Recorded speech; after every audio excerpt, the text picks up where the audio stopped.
Our next speaker is Wenliang Li from the Department of Physics, and he will be presenting Seeing the Proton from Behind.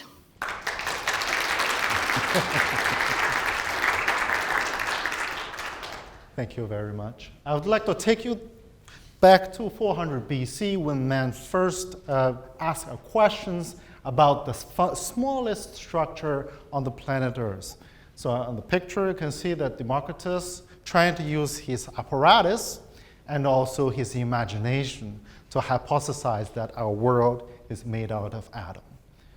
So it was not only until 100 years ago where Rutherford and his great experiment start to look at the structure of atom.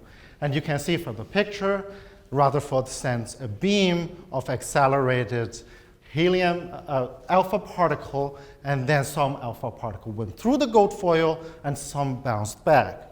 If we dig a little further, you will see that the alpha particle went right through the atom. That actually gives us the size of the atom. And the particles that bounce right back, that teaches us that there is something that is so hard to break in the center. It was only a few decades later that we found that the atom is made out of a neutron, proton, and also electrons.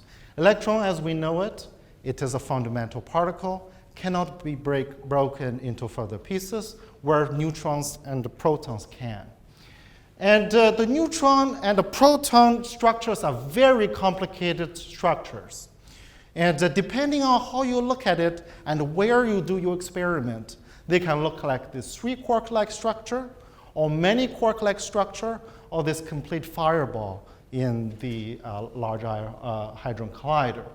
And locally, we're building the electron-ion collider on Long Island, Brookhaven National Lab, to look at more like these pictures over here.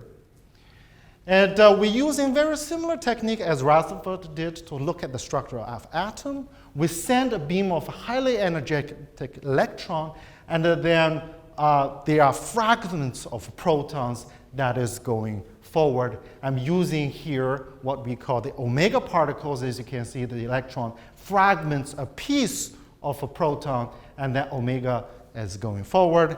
As you can see that our data matches perfectly our theory in 2004. My contribution is that I delivered further 3 points on the very backward scattered omega particle.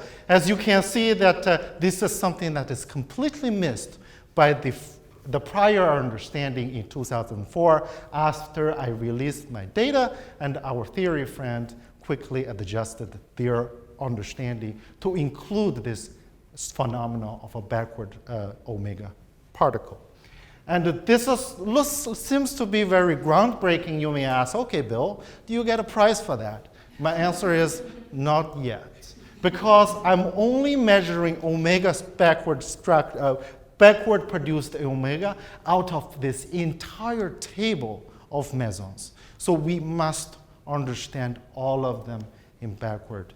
And after we are done with that, then I can correlate using powerful theory tools with my colleagues that measure the forward structure of our proton, correlate what I have measured from the back. Then we can then have the chance in the distant future close the chapter of our quest in looking at and also the understanding of the smallest structure on this planet Earth.